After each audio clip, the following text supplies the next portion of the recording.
Doomsday Plan ឬក៏ E4B Night Watch ជាយន្តហោះថ្ងៃអវសាននៃពិភពលោក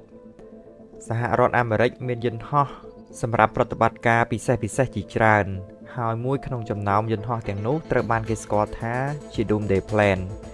ដែលមានន័យថាយន្តហោះថ្ងៃបញ្ចប់នៃពិភពលោកយន្តហោះនេះត្រូវបានគេរចនាឡើងដើម្បីបន្តប្រតិបត្តិការនៅពេលមានគ្រោះមហន្តរាយជាតិ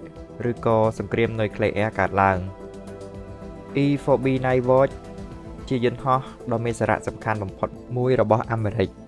វាត្រូវបានគេដាក់ឈ្មោះឲ្យមួយទៀតថា National Airborne Operations Center ដែលហៅកាត់ថា NAOC យន្តហោះនេះដើរតួយ៉ាងសំខាន់ក្នុងការការពារនិងជម្លៀសថ្នាក់ដឹកនាំកំពូលជាន់ខ្ពស់ឲ្យចេញឆ្ងាយពីគ្រោះមហន្តរាយធំនិងថែមទាំងអាចឲ្យថ្នាក់ដឹកនាំទាំងអស់នោះរៀបចំការប្រជុំជាបណ្ដោះអាសន្នរវាងប្រធានាធិបតីនិងក្រុមប្រឹក្សាសន្តិសុខជាតិភ្លាមបានថែមទៀតផង Doomsday Plan បានផលិតឡើងដោយក្រុមហ៊ុនល្បីឈ្មោះមួយរបស់សហរដ្ឋអាមេរិកនោះគឺក្រុមហ៊ុន Boeing ជាប្រភេទ Boeing 747-200 ហើយវាត្រូវបានយកទៅអភិវឌ្ឍបន្តនៅប្រព័ន្ធសុវត្ថិភាពប្រព័ន្ធទំនាក់ទំនងជាមួយនឹងក្រុមហ៊ុនយោធាអាមេរិកដូចជា Northrop Grumman, Raytheon និងក្រុមហ៊ុន Lockheed Martin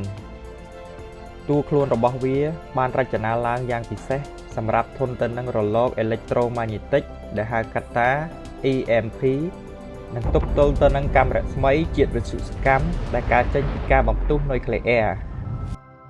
វត្ថុដែលមើលទៅមានរាងមូលដែលស្ថិតនៅលើដំបូលនៃផ្នែកយន្តហោះនេះគឺជាប្រព័ន្ធទំនាក់ទំនងប្រេកង់កម្រិតខ្ពស់និងប្រព័ន្ធ Milstar ដែលវាគឺជាប្រព័ន្ធទំនាក់ទំនងជាមួយផ្កាយរណប Doomsday Plan មានល្បឿនរហូតដល់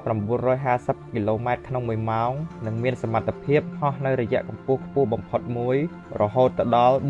45,000 feet ប្រហែលទៅនឹង13គីឡូម៉ែត្រពីផ្ទៃដី E4B Night Watch អាចហោះបាននៅលើអាកាសរយៈពេល72ម៉ោងឬលើសពីនេះអាស្រ័យទៅតាមសេណារីយ៉ូនានានិងអាចបំពេញបន្ថែមនៅឥន្ធនៈដោយផ្ទាល់នៅលើផ្ទៃអាកាសដោយពុំត្រូវការចុះចតថែមទៀតផងប្រភេទយន្តហោះដែលអាចផ្គត់ផ្គង់ឥន្ធនៈឲ្យ E4B Night Watch នេះមានដូចជាប្រភេទ KC-135 និង KC-46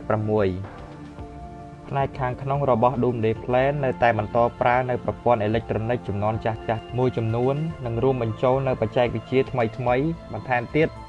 ដើម្បីធានាបាននូវការទំនាក់ទំនងគ្រប់ស្ថានភាពទាំងឡាយនិងសុវត្ថិភាពខ្ពស់មួយវាមានប្រព័ន្ធការពារនិងរាយការណ៍ ECCM Electronic Counter ប្រព័ន្ធការពារនិងគ្រប់គ្រងទិន្នន័យ Encryption បន្ទប់បញ្ជាយន្តហោះ Cockpit Pilot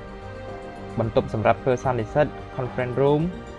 បន្ទប់មន្ត្រីជាន់ខ្ពស់ Secretary of Defense's Quarter បន្ទប់បើកប្រតិបត្តិការ Battle Staff Room វិទ្យុទំនាក់ទំនងដែលមានសមត្ថភាពខ្ពស់ CQ Radio Compartment ទូរស័ព្ទសម្រាប់ទំនាក់ទំនងក្នុងយន្តហោះប្រព័ន្ធទំនាក់ទំនងបណ្ដាញផ្កាយរណប Satellite Line Console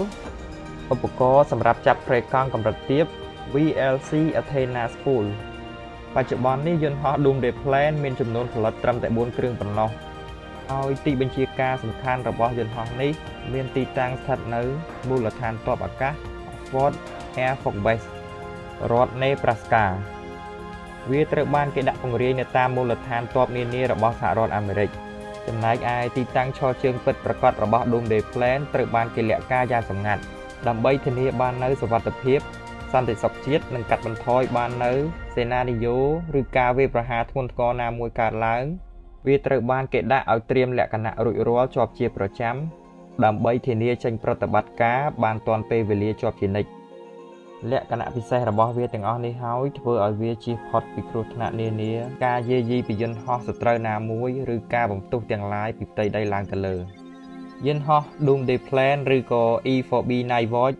វាប្រៀបបានទៅនឹងទីបញ្ជាការនៅលើអាកាសដ៏ពិសេសសម្រាប់ថ្នាក់ដឹកនាំកំពូលហើយវាក៏ជាផ្នែកមួយដែលដើរតួយ៉ាងសំខាន់នៃយុទ្ធសាស្ត្រការពារជាតិរបស់សហរដ្ឋអាមេរិក